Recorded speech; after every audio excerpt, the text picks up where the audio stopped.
Oh iya iya baik. Oke, nggak apa-apa. Lagi pembenahan. Oke, langsung saja karena waktunya juga sudah mulai berjalan daripada kita nanti molor. Jadi langsung saja kita materi itu dari Kak Felicia. Ya, kita langsung undang Kak Felisa saja ya. Ya, halo Kak Felicia. Halo, selamat pagi semuanya. Pagi Hotu. Kak. Satiatu. Sebelum Kak Feliciata menyampaikan materinya yang surprise banget untuk kita semuanya pagi ini, saya akan memberikan sedikit profil dari Kak Feliciatan.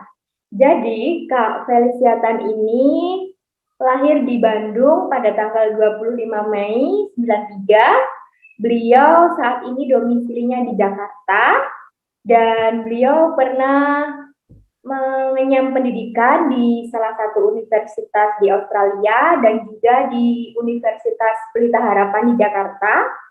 Kemudian saat ini beliau bekerja di salah satu bisnis keluarga yaitu Electronic Security System Industry. Selain itu ada beberapa aktivitas Dhamma yang Kak Feliciatan lakukan, yaitu bercommunity di reguler Dhamma sharing dan komite member, kemudian juga menjadi moderation di Wihara Dhamma Meta Jember. Selain itu sebagai other speaker experience pada Buddha Dhamma Open Chat, dan beliau juga menjadi main teacher and source of learning. Demikian tadi adalah sedikit profil dari Kak Feliciatan. Jadi sebelum materi, sebelumnya mohon maaf ya Kak Felicia, untuk materi kita batasi sampai jam 9.45, dilanjutkan dengan tanya jawab. Jadi dimohon untuk kakak pembimbingnya dan juga adik-adiknya dikondisikan pada saat Kak Felicia memberikan materi, dimohon untuk di-mute terlebih dahulu agar kita bisa mendengarkan segala informasi dari Kak Felicia. Jadi saat ini langsung saja kepada Kak Felicia, waktu dan tempat kami persilahkan. Terima kasih Kak Ayu atas introduction-nya ya. Salam kenal para guru pembimbing dan juga adik-adik teman-teman sekalian. Hari ini aku sangat amat excited untuk hadir di sini bersama teman-teman sekalian. Oh ya, dan juga sedikit tadi ada introduction yang mungkin perlu saya perjelas sedikit. Jadi yang main teacher itu maksudnya bukan saya yang guru utamanya, tapi saya belajar sama mereka begitu. Ya. Oh iya Kak. Oke, baik. Jadi tadi Bapak Sugianto sempat berkata ada cerita-cerita bergambar begitu ya? Iya, feel ini Kak Felis. Apa feel? Disepil dulu. Oh, disepil. Iya. Padahal ini surprise ya sebenarnya. Iya. Nah, tapi aku mau minta maaf nih adik-adik karena hari ini nggak ada bergambar nih. Tapi nggak apa-apa ya, tetap bakal seru kok. Nah, first of all, aku ingin request untuk kameranya dinyalain boleh karena aku ingin sekali connect with all of you dan ingin lihat wajah adik-adik yang cantik dan ganteng pada hari ini. Nah, asik nih. Wah, hebat ya, hari Minggu pagi-pagi bukannya nonton TV malah dengerin Dhamma. Aku salut. Oke, baik. Jadi, tanpa lebih lama lagi, mari kita lanjutkan dengan Dhamma sharing ya, karena tadi juga sudah dibawakan sedikit parita chanting. Sekarang kita mulai masuk ke materi utama begitu ya, pada hari ini. Jadi, sharing kita pada hari ini berjudul 5 Perenungan Harian Sang Buddha. apa yang Sang Buddha renungkan setiap hari dan apa yang Sang Buddha sarankan untuk para muridnya juga untuk renungkan setiap hari. Karena perenungan ini akan mengubah hidup kita. Kedengarannya kayak rumit ya adik-adik, tapi tenang aja, nggak rumit sama sekali. Aku yakin saran Sang Buddha ini akan sangat bermanfaat juga untuk adik-adik sekalian untuk menjadi manusia yang lebih bahagia dan hidup lebih bermanfaat. Nah, untuk memulai sharing ini, pertama-tama aku mau nanya dulu nih sama adik-adik. Apakah sekarang adik-adik merasa bahagia? Coba, yang merasa bahagia angkat tangan boleh. Nih aku lihat nih di sini semua. Wah, SMB Bakti banyak yang angkat tangan nih. Happy semua berarti. SMB Mudita juga. Yang lain gimana? Belum merasa bahagia? Bahagia, Kak. Selalu bahagia ini semuanya. Oh iya, wah SMB Buddha apa ini? Dwi Palupi Buddha Sasana ya. Ya, bagus. Jadi kesimpulannya aku menarik kesimpulan nih. Ada yang bilang bahagia, ada juga yang enggak gitu ya, atau enggak mungkin bingung-bingung di tengah gitu ya. Nah, jadi gini, ya memang itulah sifat dari kehidupan ini ya, kadang senang, kadang sedih, kadang marah, kadang mengecewakan gitu ya.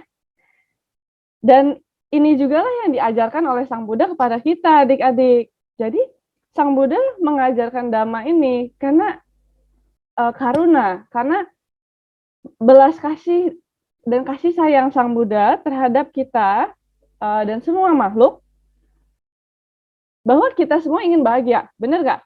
Di sini siapa yang nggak mau bahagia? Semua mau bahagia ya adik-adik ya? Angkat tangan coba yang mau bahagia. Aku mau sih, aku angkat tangan juga. Oke. Semua angkat tangan nih, SMM Mudita nih aktif sekali, luar biasa. Ya Pak Sutiono juga mau ya. Nah, jadi kita semua kan ingin bahagia ya. Nah, tapi Sang Buddha melihat bahwa iya ya semua makhluk ingin bahagia, tapi kok kita terus-menerus melakukan hal-hal yang bikin kita nggak bahagia. Jadi perilaku kita dan keinginan kita kok tidak sepadan begitu. Misalnya kita kepengen tanam pohon kelapa, tapi yang kita tanam benihnya pohon toge. Ya, benih togenya nggak akan berbuah jadi pohon kelapa. Benar nggak adik-adik? Ya. Nah, jadi kenapa Dhamma diajarkan? Secara sederhana, Dhamma itu diajarkan supaya kita punya peta kehidupan, supaya kita nggak sering salah jalan. Kita mau bahagia, ini loh jalannya. Berhentilah berbuat jahat, teruslah berbuat baik, hasilnya pasti nyaman. Gitu ya. Kalau kita pingin dapat buah apel, kita tanam benih apel, jangan tanam benih jeruk misalnya. Kalau kita tanam pohon apel, kita nggak akan dapat jus jeruk sih. Nah, singkatnya gitu ya adik-adik. Jadi intinya, Dhamma itu diajarkan sebagai dari obat dari penderitaan, obat dari ketidaksenangan, obat dari kesedihan adik-adik, kekecewaan adik-adik gitu ya.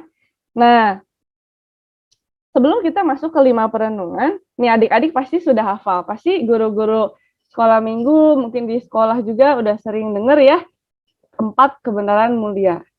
Sebenarnya, Dhamma atau ajaran Sang Buddha dapat dirangkum dalam 4 kebenaran mulia ini.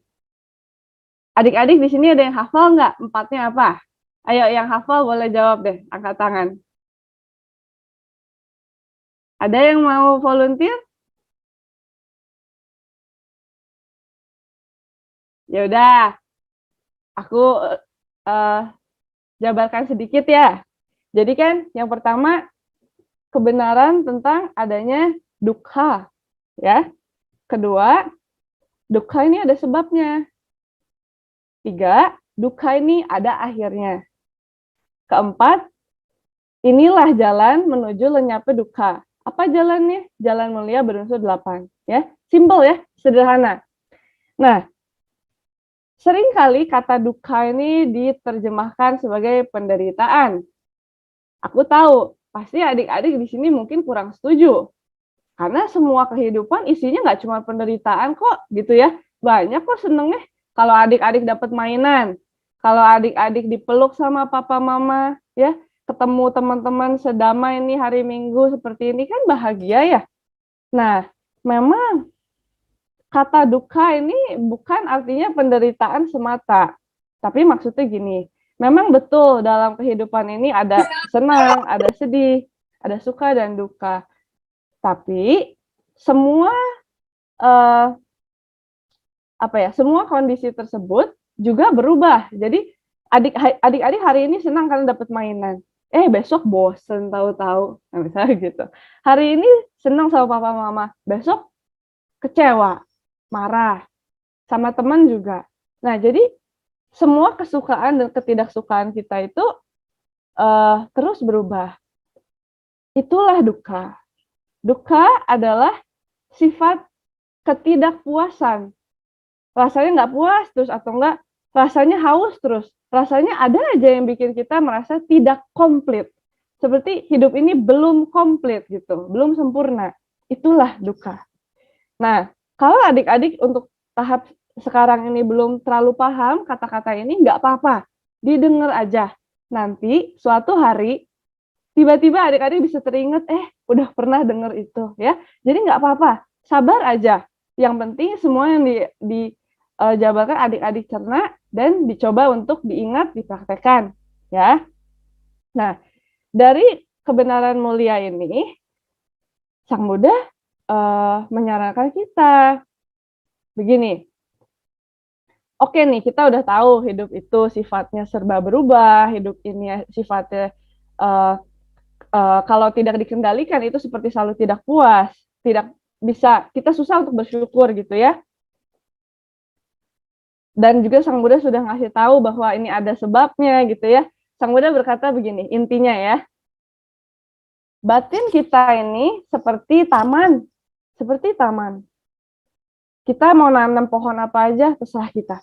Mau nanam bunga mawar boleh, mau nanam bunga matahari, bunga tulip, mau nanam pohon apel, dragon fruit, toge, salak, apa aja bisa, kita tinggal pilih.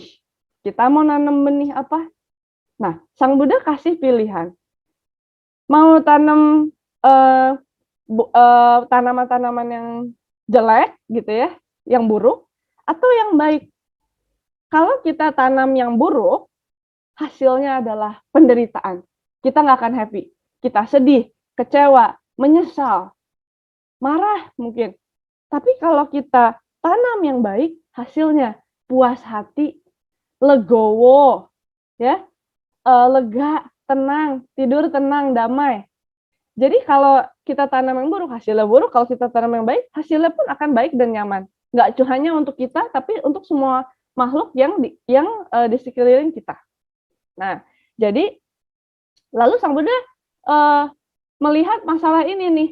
Oh, udah dikasih tahu dan kita juga mungkin dalam hati kita udah tahu bahwa sesuatu yang buruk akan menghasilkan hasil yang buruk, perbuatan baik akan menghasilkan hasil yang baik. Tapi kok kenapa ya kita susah sekali untuk melakukan yang baik seringkali? Adik-adik di sini pasti sering merasa kan ya, oh sebenarnya adik-adik tahu nih kalau nangis-nangis, marah-marah, jerit-jerit, nggak enak kan ya. Tapi kenapa ya kita terus lakukan ya? Kenapa ya kita kayaknya kok ngeyel gitu? Diulang lagi, gitu kan ya? Oleh sebab inilah Sang Buddha memberikan anjuran supaya kita lebih punya, oke, aku mau nanam tanaman-tanaman yang baik di dalam taman batin kita. Supaya kita lebih bisa bertekad seperti itu, Sang Buddha menganjurkan setiap hari kita renungkan 5 pikiran ini. 5 kebenaran ini, adik-adik. Apa 5 itu? Ya. Pertama, adik-adik harus ingat bahwa ketika intinya adalah kalau kita tidak mau menderita, kita harus menanamkan benih-benih yang membuahkan kebahagiaan, ya. Dan benih-benih yang membuahkan kebahagiaan ini adalah kebajikan. Tapi di dalam Dhammapada pun telah disebut ya bahwa selama satu perbuatan yang buruk gitu ya, belum membuahkan hasil yang buruk, rasanya manis kayak madu dan mudah begitu untuk dilakukan. Nah, tapi ketika buah karma tersebut berbuah, wah pahit sekali rasanya. Nggak ada buah yang lebih pahit daripada buah buruk, buah karma buruk kita sendiri, gitu ya. Nah, jadi daripada kita menyesal, mending kita mulai menjaga diri dari hal tersebut kan ya. Jadi inilah cara kita menghormati kehidupan kita dan menghargai diri kita sendiri juga. Ya kan? Adik-adik kan mau bahagia ya. Jadi lakukan yang membuat kita bahagia. Dan yang lain juga bahagia tentunya. Nah, tapi sayangnya batin kita ini terlalu terlatih untuk melakukan hal-hal yang kurang baik. Jadi kita belum cukup terlatih untuk melakukan hal-hal yang baik. Tapi bisa, bukan berarti nggak bisa. Bisa kok, ya. Adik-adik kan juga di sekolah minggu sangat beruntung, udah diajarin Pancasila. Tadi kan ya, tadi ada reciting Pancasila, seperti itu. Itu sangat pantas untuk disyukuri. Karena tanpa ajaran ini, nanti kita sering hilang, kepentok sana-sini. Ibaratnya tanda petik kurang beruntung, begitu. Nah, jadi balik lagi ya, saran Sang Buddha begini. Perhatikanlah pikiran kita. Karena pikiran itu akan berubah menjadi kata-kata. Kata-kata juga akan berubah menjadi perilaku tubuh. Seringkali kita itu lupa adik-adik bahwa dalam kondisi kehidupan yang serba berubah ya, tadi kan udah kasih contoh ya, misalkan terima mainan, main sama teman, main sama sepupu, keluarga, dan lain-lain, senang gitu ya. Kadang sedih, itu kan semua serba berubah. Tapi di balik semua perubahan itu, ya, sesungguhnya dapat dirangkum dalam suatu kepastian dalam hidup ini, yaitu adalah, ini dari 5 ini ya, kita mulai. Yang pertama, semua makhluk akan mengalami penuaan. Ya, adik-adik sekarang di sini merasa, oh saya masih kecil, saya masih muda. Tapi sebenarnya semenjak kita lahir, tidak ada satupun detik di mana kita tidak menua. Sekarang mungkin adik-adik di sini umur berapa? Misalkan umur 5 gitu ya. 5 tahun telah berlalu. Setiap detik, setiap menit, setiap jam, setiap hari, usia kita berkurang. Kita terus bergulir menuju penuaan. Kita terus menua, ya. Ketika adik-adik masih kecil sekarang, mungkin adik-adik kepingin cepat besar. Wah enak ya kayaknya jadi orang dewasa, bebas mau ngelakuin apa-apa nggak dilarang-larang gitu ya. Nah tapi nanti kalau adik-adik udah mulai besar, ya adik-adik nggak mau menua karena nanti adik-adik merasa wah kekuatan tubuh kita dan kecantikan kegantengan adik-adik ini mulai berkurang gitu. Gak ada satupun makhluk yang ingin menua. Tapi kita harus mengalami itu karena kita sudah terlahir, ini adalah kebenaran. Ya. Nah, kenapa Sang Buddha menyuruh kita, menganjurkan kita untuk ingat bahwa kita setiap detik menua? Karena Sang Buddha melihat bahwa kalau kita terus merasa kita itu masih muda, kita berkecenderungan sombong. Kita sombong. Ah, kita masih punya waktu besok. Kita hari ini nggak usah menolong orang lah. Hari ini nggak usah berbuat baik lah. Hari ini marah-marah jerit-jerit nggak apa-apa lah. Hari ini nyuri nggak apa-apa lah. Hari ini ngomong kata kasar nggak apa-apa lah. Besok masih bangun kok. Besok masih hidup kok. Tapi pada kenyataannya belum tentu ya. Adik-adik di sini apakah tahu besok pagi akan makan pagi apa? Apakah adik-adik tahu malam hari ini akan tidur nyenyak atau tidak? Kita nggak tahu ya. Kita nggak tahu masa depan seperti apa. Jadi kalau kita selalu ingat bahwa oh kita akan tua, kita menjadi menghargai waktu. Oh yang kita punya hanya sekarang. Ayo bergegas berbuat kebaikan. Apapun yang kita bisa lakukan sekarang, lakukan sekarang. Ya, itu yang pertama. Lalu yang kedua, Sang Buddha berkata, ingatlah bahwa kita semua suatu hari akan mengalami sakit dan kita nggak tahu kapan. Mungkin adik-adik di sini juga sudah pernah merasakan ya, pilek, batuk, demam, mungkin menggigil, atau jatuh kulitnya lecet, gatel. Ya mungkin gatel. Kita nggak mau gatel. Tapi apa daya, kok badannya gatel ya. Nah, jadi sebelum kita sakit, ya, ayo lakukan kebaikan. Karena ketika tubuh kita lemah, pikiran kita pun sedikit banyak menjadi sedikit lebih lemah. Jadi ketika kita sedang punya kondisi, tubuh sehat nih, banyak energi, ayo gunakan energi itu untuk berbuat baik. Ya, dan kita melatih diri sampai kalau kita suatu hari sakit, ya batin kita nggak lemah-lemah banget lah, tetap bisa lebih tenang seimbang menghadapi sakit itu dan tetap mampu untuk berbuat baik. Tapi harus dimulai dari sekarang adik-adik, mumpung adik-adik masih muda, masih banyak energi ya, gunakanlah daya kehidupan nih untuk berbuat baik. Ini untuk adik-adik sendiri. Ya. Ketiga, ingatlah bahwa ketika kita terlahir, kita itu sedang menuju kematian. Suka atau tidak, kita semua sedang menuju kematian kita. Kelahiran dan kematian adalah satu paket. Matahari terbit di timur dan terbenam di barat.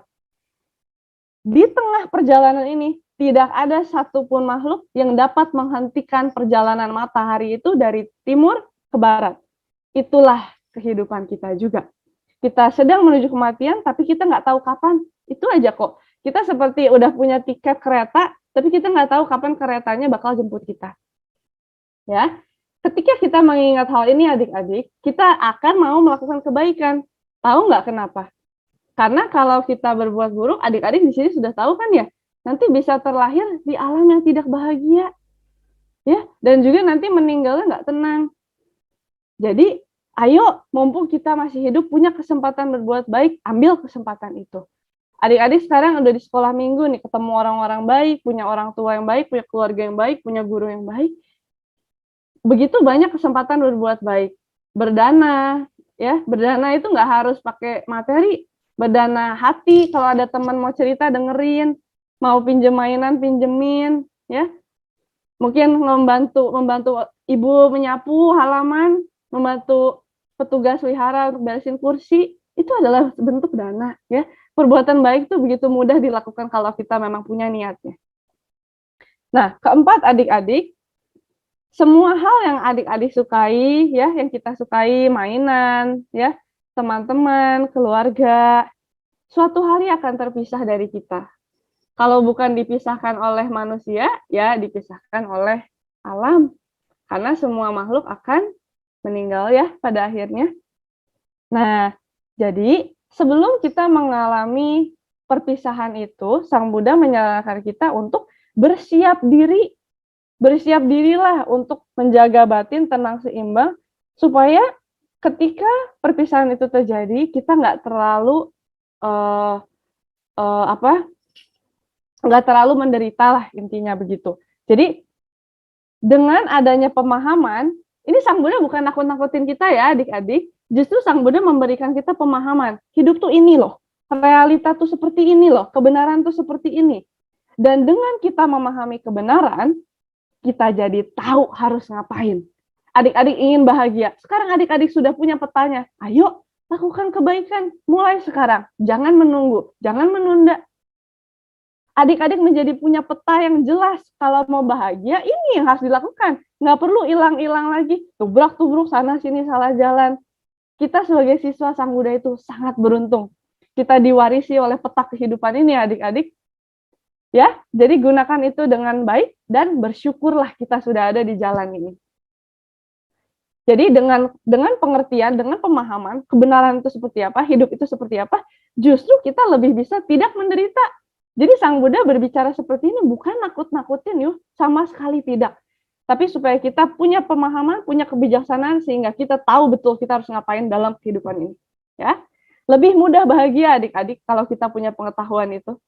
Lebih mudah bahagia. Nah, lalu yang terakhir, yang kelima, itu apa adik-adik? Mungkin adik-adik di sini juga udah sering dengar ya, bahwa semua makhluk adalah pemilik karmanya masing-masing. Karma, kata ker, ya, itu kalau di bahasa Indonesia sering dipakai jadi kata kerja, karya, ya. Intinya, apapun yang kita kerjakan, itu adalah karma kita. Semua niat kita adalah karma kita. Apa ya maksudnya karma? Ya, kalau mau dikatakan singkat, semua perbuatan dan semua niat kita dalam bentuk pikiran, ucapan, maupun tindakan tubuh adalah tanggung jawab kita. Semua makhluk adalah pemilik dan pewaris dari karmanya sendiri. Kita terlahir dari karma kita sendiri. Kita berhubungan dengan karma kita sendiri, dan juga perbuatan apapun yang kita perbuat, baik itu baik maupun buruk, itu juga lah hasil yang akan kita petik ya. Kalau kita nanam benih apel, kita nggak akan dapat jus jeruk, oke? Kalau kita nanam benih apel, kita dapetnya apa? Buah apel. Nanam benih jeruk, dapetnya buah jeruk. Ntar bisa dibikin orange juice. Nah, ya udah. Jadi kalau kita sudah tahu begitu adik-adik, kita akan menjadi lebih sadar dan lebih berniat hanya untuk menanam benih yang baik, hanya untuk melakukan hal-hal yang baik. Karena adik-adik menjadi yakin bahwa dengan perbuatan yang baik ini nanti hasilnya pasti akan nyaman, pasti akan baik. Sesungguhnya adik-adik, kita itu tidak perlu menunggu untuk kebaikan terjadi dalam hidup kita. Coba kita ingat-ingat ya, ketika adik-adik mungkin menolong ayah ibu, menolong orang lain yang sedang membutuhkan, atau kita berhenti memikirkan hanya keinginan kita sendiri terus, coba kita lebih peduli sama kebutuhan makhluk lain gitu. Mungkin nggak usah manusia deh, mungkin ada anjing di pinggir jalan, adik-adik tergerak untuk kasih makan. Coba perhatikan, rasakan dalam hati, bahagia nggak sih? Bahagia sekali, efeknya itu langsung. Karma itu langsung adik-adik, tidak bersela, tidak berjeda waktu. Sesungguhnya ketika kita berbuat baik, langsung rasanya, aduh, senang ya, sangat bersyukur punya kesempatan untuk berbuat baik. Efeknya itu sesungguhnya langsung kalau kita memang mau sadari ya. Jadi tanpa kita berharap-harap kebaikan untuk terjadi pun, sesungguhnya kalau kita berbuat baik, ya hasilnya udah pasti nyaman lah. Mungkin kadang-kadang butuh waktu gitu ya.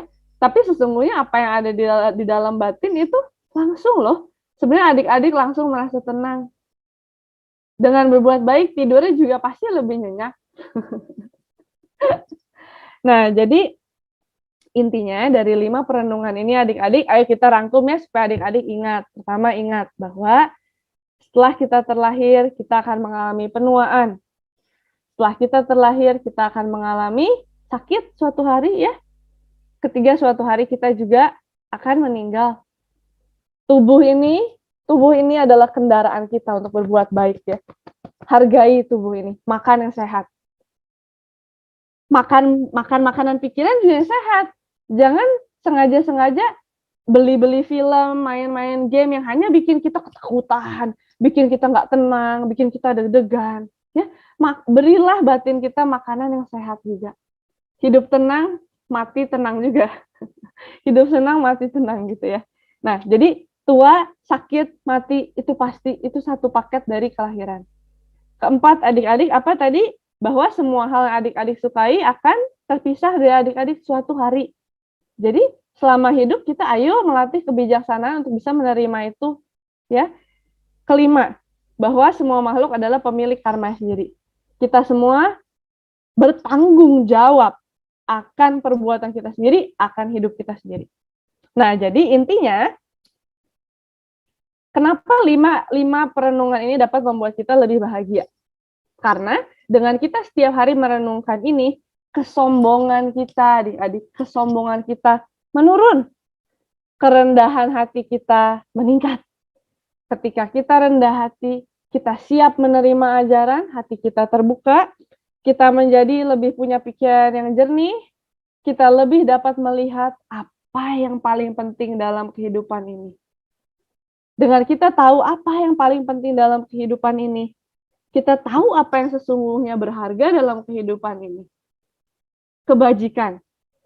Kebajikan adik-adik adalah yang akan adik-adik bawa sepanjang kehidupan ini sampai kehidupan terakhir kita.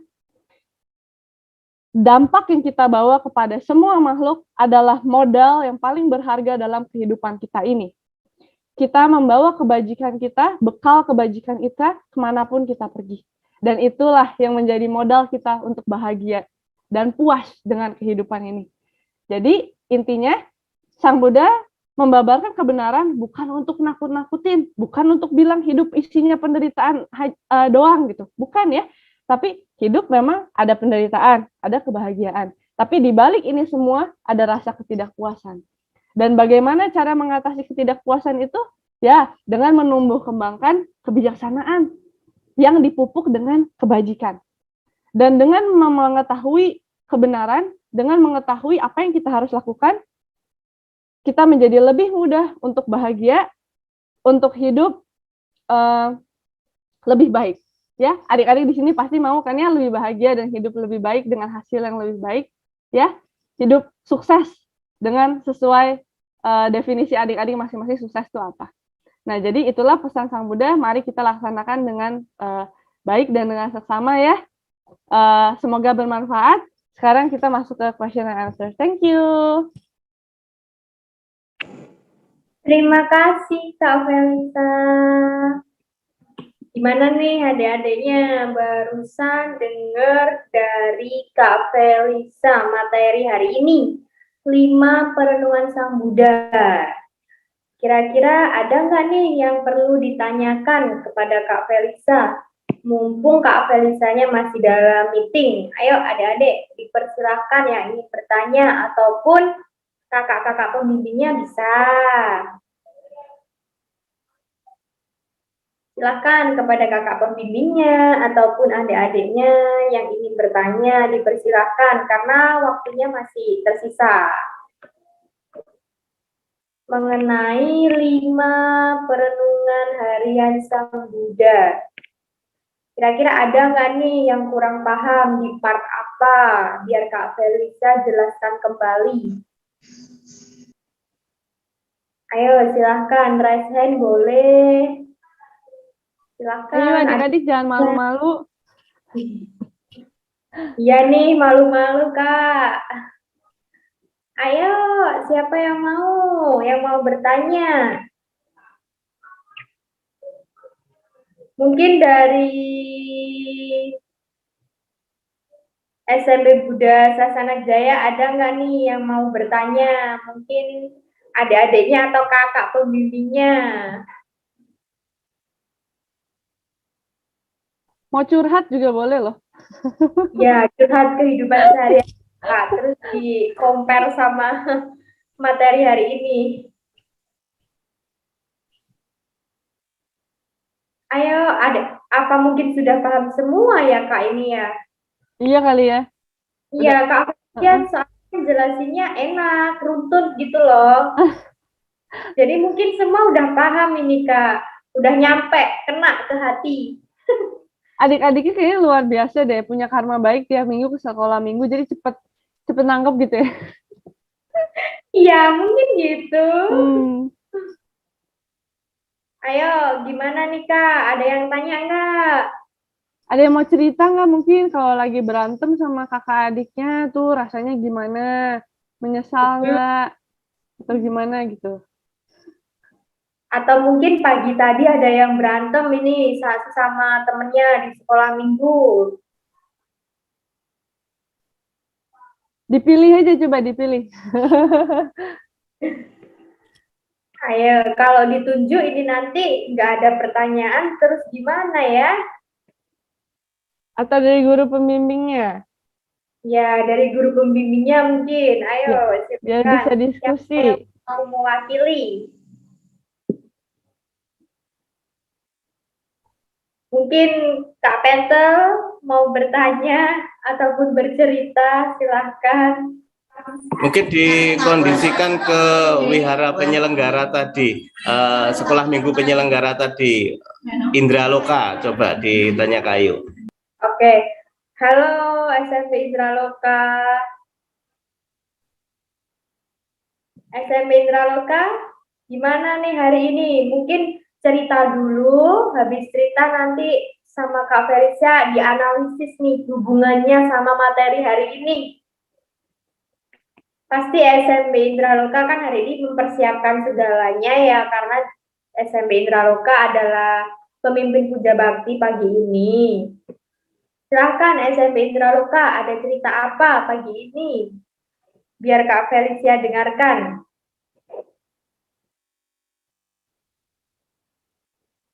Halo SMP Indraloka.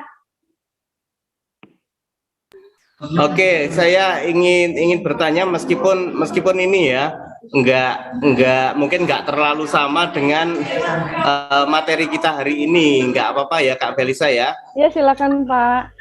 Ya, ini mengenai wirya, mengenai semangat. Jadi untuk menumbuhkan semangat adik-adik untuk kegiatan sekolah minggu itu kira-kira mungkin Kak Felisa punya tip-tip yang mungkin bisa langsung didengarkan oleh adik-adik yang di sini dan semua adik-adik yang mengikuti Zoom hari ini. Seperti saya lihat di sana SMP Bakti Ananda juga ada yang menguap. Nah, itu artinya mereka kurang semangat kan yang di sana. Nah, untuk menumbuhkan semangat itu sendiri gimana Kak Felisa? Silakan. Thank you Pak Sugianto atas pertanyaannya. Coba aku mau tanya dulu nih, tapi biasanya apa yang membuat adik-adik males gitu ya, kewihara atau males mendengarkan dhamma atau praktek dhamma? Biasanya apa? Coba aku boleh dengar jawaban dulu nggak sedikit? Mungkin dari guru pembimbingnya? Kalau guru pembimbingnya ini nggak males Kak Felis. Oh bukan guru pembimbing, maksudnya menurut guru pembimbingnya anak-anak kenapa agak males, kadang-kadang agak males gitu? Mungkin gini ya Kak Felis, kalau menurut aku ya, hari Minggu mereka Senin sampai Jumat ataupun Senin sampai Sabtu ada yang sekolah formal. Kemudian Minggu harus sekolah Minggu. Mungkin ada beberapa yang, aduh kenapa sih sekolah lagi, seminggu sekolah terus, aku libur hari ini, aku nggak dateng atau gimana, mungkin gitu deh Kak. Sabtu sekolah juga ya? Ada beberapa yang sekolah Kak di sini tuh. Sabtu ada yang sekolah, ada yang sampai Jumat aja gitu. Iya. Ya sebenarnya bisa dipahami sih kalau adik-adik kayak wah masa udah 1 minggu duduk terus hari libur duduk lagi gitu ya. Mungkin gini, sebenarnya yang membuat kita malas melakukan hal yang baik adalah balik lagi ke kebiasaan ya. Karena kita sudah memupuk kebiasaan yang arahnya itu kurang baik begitu. Sangat lama. Nggak hanya di kehidupan ini saja, tapi kehidupan kita yang lalu. Kalau kita sudah sempurna, kita nggak akan terlahir. Jadi, ya memang itulah kecenderungan batin kita yang kurang terlatih, larinya itu ke hal-hal yang kurang baik gitu, kurang baik. Sehingga untuk melakukan hal yang baik ke kanan gitu, seperti butuh energi yang lebih besar. Dan itu normal. Adik-adik pun tidak perlu merasa, oh saya anak nakal, saya anak nggak baik gitu. Nggak perlu seperti itu ya. Tapi cukup disadari saja, oh ya memang, kok kayaknya lebih senang milih hal-hal yang kurang baik gitu. Misalnya milih untuk nonton film yang bikin tegang, bikin ketakutan gitu. Bahkan kita bayar ya untuk merasa ketakutan itu. Dibanding mendengarkan dhamma yang hening misalnya. Ya karena memang kecenderungan kita begitu sih ya. Menyukai hal-hal yang bikin kita menggebu-gebu, excited, seperti itu. Tapi yang membuat kita merasa seperti itu sebenarnya belum tentu sehat batin jasmani untuk kita. Nah, jadi balik lagi sebenarnya kenapa kita bisa males praktek dhamma, termasuk juga ke sekolah minggu dan melakukan aktivitas begitu. Ya sebenarnya balik lagi seperti yang Sang Buddha tadi katakan, Karena kita sering lupa ya, bahwa kita itu hidup akan tua, sakit, mati, terpisah dari segala yang kita sayangi, dan kita adalah pemilik dari perbuatan kita sendiri. Kita bertanggung jawab akan perbuatan kita sendiri. Kalau kita sadar betul akan ini, kita akan bergegas untuk berbuat hal yang baik sih. Dan juga apalagi kalau kita sadar apapun yang kita alami ini adalah hasil dari perbuatan kita sendiri, tentu kita akan mau melakukan hal-hal yang baik karena kita ingin memetik buah yang baik. Jadi dengan perenungan ini kita akan lebih mau melakukan hal yang baik secara alamiah karena kita sadar, oh ya nanti hasilnya pasti nyaman gitu. Mungkin kadang-kadang kita ragu ya, masa sih gitu ya, masa sih kayaknya lebih enak main game, kayaknya lebih enak nonton film, kartun gitu misalnya. Tapi ya memang itu praktek bertahap ya, makanya ini 5 yang tadi direnungkan terus setiap hari. Nanti lama-lama pasti kita jadi lebih pingin melakukan yang baik. Nah, tapi balik lagi bukan berarti main game atau nonton film atau main lari-lari itu buruk ya, bukan juga. Mungkin di sekolah minggu kadang-kadang adik-adik boleh nih minta sama guru-gurunya, Bu, pengen aktivitasnya di luar ruangan dong, atau enggak, Bu, kadang-kadang kita main game dong, nggak apa-apa. Adik-adik kasih tahu aja sama kakak-kakaknya ya, adik-adik maunya apa. Main game atau nonton film dan lari-lari itu nggak selalu buruk juga ya. Banyak baiknya. Kalau kita tahu gimana cara mengarahkan ke yang baik. Misalkan, ajak nih kakak-kakaknya main game yuk kak gitu. Tapi kakak bikinin aku game kuis-kuis dama nanti berhadiah. Maga Puja artinya apa? Pilihan ABCD. Wah, dapat kalung, dapat baju, dapat mainan misalnya, ya kan? Jadi selalu ada cara-cara yang terampil untuk membuat praktek dhamma ini menjadi nyaman untuk kita sesuai kecenderungan kita masing-masing. Yang penting adik-adik ingat aja, pilihan apapun yang adik-adik pilih untuk hal-hal yang seru dan hal-hal yang menyenangkan, bermain gitu ya. Karena memang masa kanak-kanak kan seru ya kalau main dan aktif gitu ya. Selama adik-adik bermain, pilihlah untuk bermain dengan kebajikan, ya. Bermain dengan hal-hal yang baik sehingga ketika adik-adik having fun gitu, mengalami kebahagiaan dari bermain sana sini, adik-adik sambil melakukan kebaikan. Jadi dapat kebajikan, dapat karma baik, dapat juga seru. Gitu ya, adik-adik. Ya, semoga menjawab, Pak. Baik, terima kasih, dan ini sangat-sangat bermanfaat khususnya untuk para pembina sekolah minggu ya. Jadi intinya kita harus lebih inovatif ya, sehingga adik-adik itu nggak bosen, kemudian adik-adik lebih bersemangat lagi. Luar biasa, terima kasih Kak. Dan silakan Kak Ayu untuk ditawarkan kembali ke adik-adik yang lain yang mungkin ingin bertanya.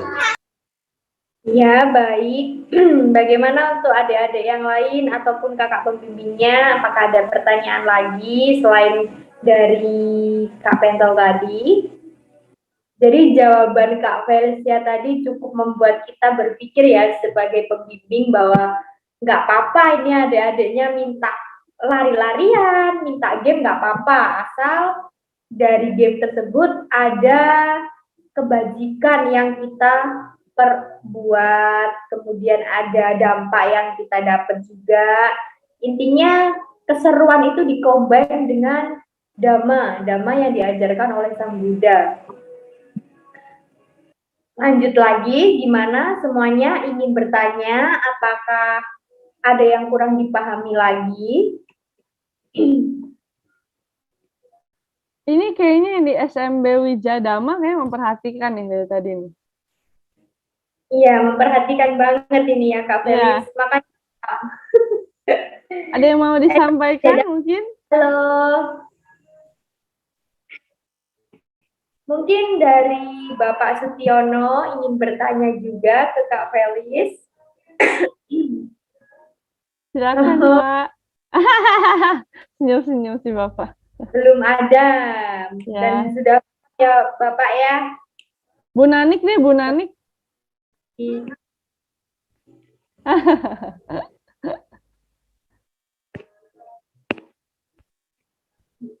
Ya, yang penting dari kita bisa terampil. Lainnya. Gimana? Sorry.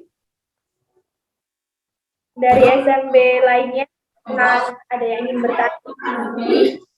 Dari Indraloka sepertinya ini sudah unmute, mungkin siap-siap mau menanyakan sesuatu. Indraloka. Silakan Pak. Indraloka. Ya. Indraloka. SMP Indraloka. Atau mungkin cuman kepencet aja ya, ini kok sudah dibuka gitu ya. Baik. Ya mungkin kepencet Kayu. ya. Kalau memang hari ini sudah tidak ada yang bertanya, waktunya karena masih ada sedikit ini ya, kita sampaikan ke Pak Tato atau Bu Gianti ini untuk menyapa Kak Felisa pagi hari ini. Ya, baik. Berdasarkan dari Kak Felisa, karena waktu kita masih tersisa, kepada Bapak Tato ataupun Ibu Gianti untuk memberikan sedikit pesan atau beberapa kepada Felisa ataupun kepada anak-anak semuanya. Silakan. Ya, silakan. Mungkin dari Ibu Gianti terlebih dahulu. Ya, Bu Gianti terlebih dahulu. Bu Gianti ini sebagai Ketua BK SMP Kabupaten Blitar ya.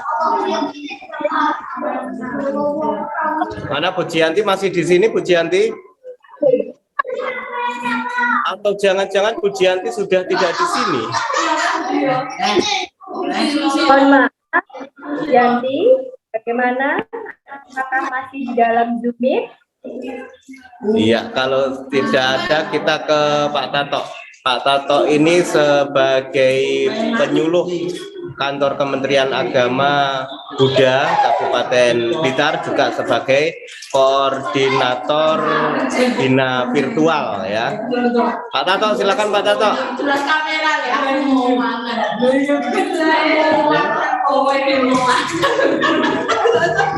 Ya, baik. Terima kasih. Selamat pagi. Namo Buddhaya. Namo Buddhaya. Yang saya hormati narasumber hari ini Kak Felisa yang sangat luar biasa sekali penyampaian materinya. Tadi Kak Pentel dan Kak Ayu. Ini maaf, ini hanya guyonan saja. Sekilas ini Kak Felisa mirip-mirip banget loh dengan Kak Ayu ini. Ya, mirip. Di gambar posternya itu mirip-mirip. Ya, kayaknya mereka memang saudara Pak Tato, saudara jauh. Saudara yang karmanya ada kemiripan ya. Baik, saya sampaikan terima kasih sekali kepada Kak Felisa ya, yang hari ini telah menyempatkan mengisi di ruang Zoom kita, yang tentunya ini sangat bermanfaat untuk terutama adik-adik siswa sekolah minggu Blitar.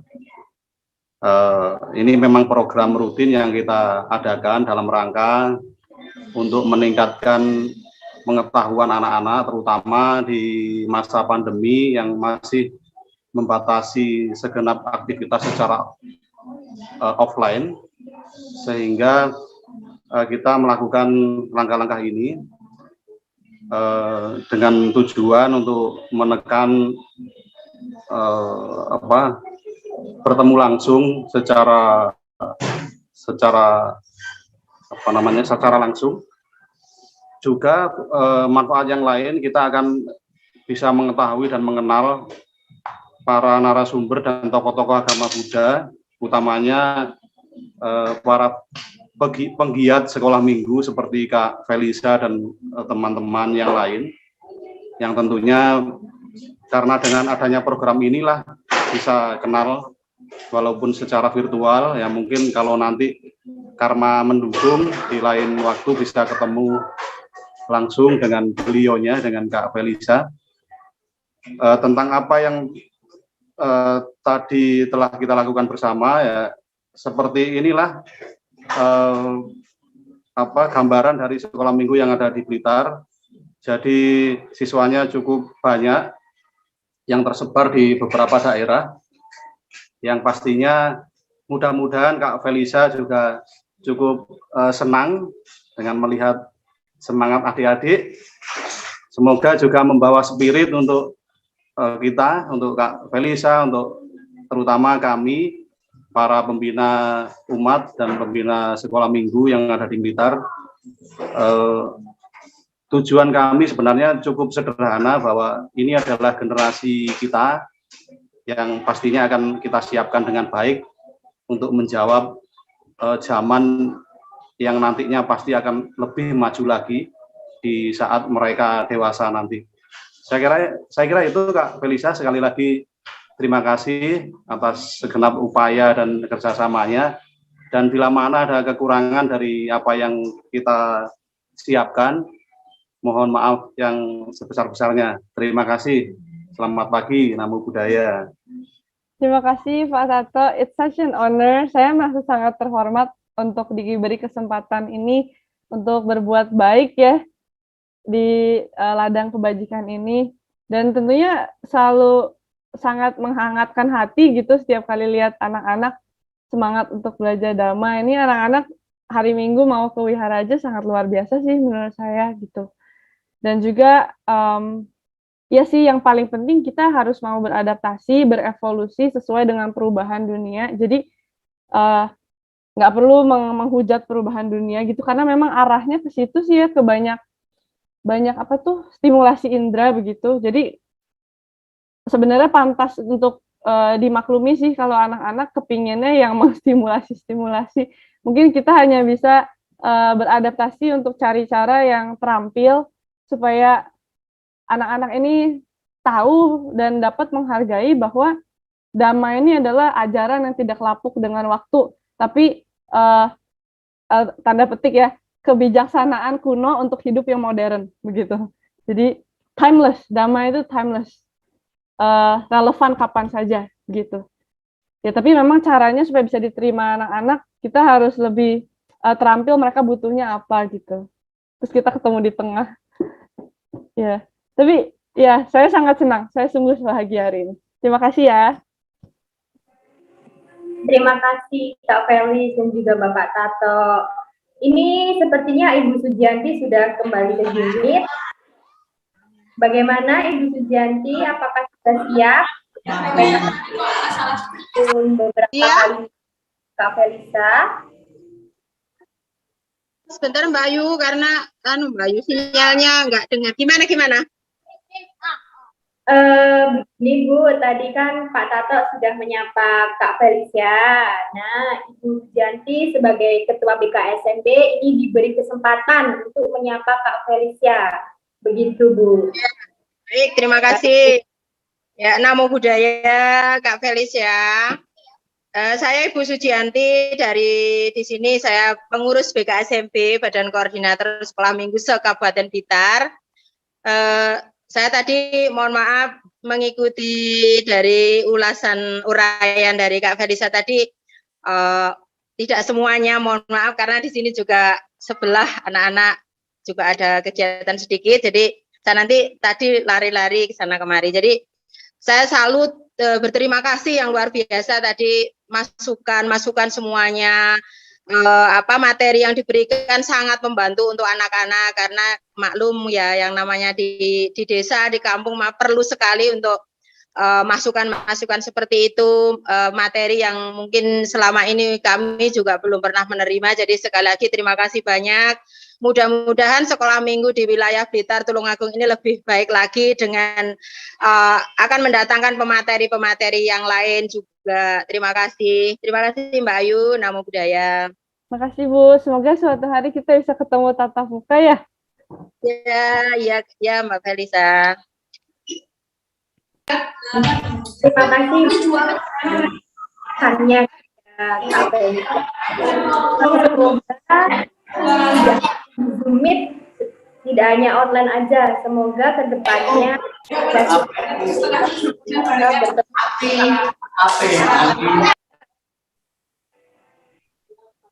bisa bertemu secara offline ya Kak, semoga kedepannya bisa ngobrol secara langsung. Oke. Bagaimana ini Kak Pentel?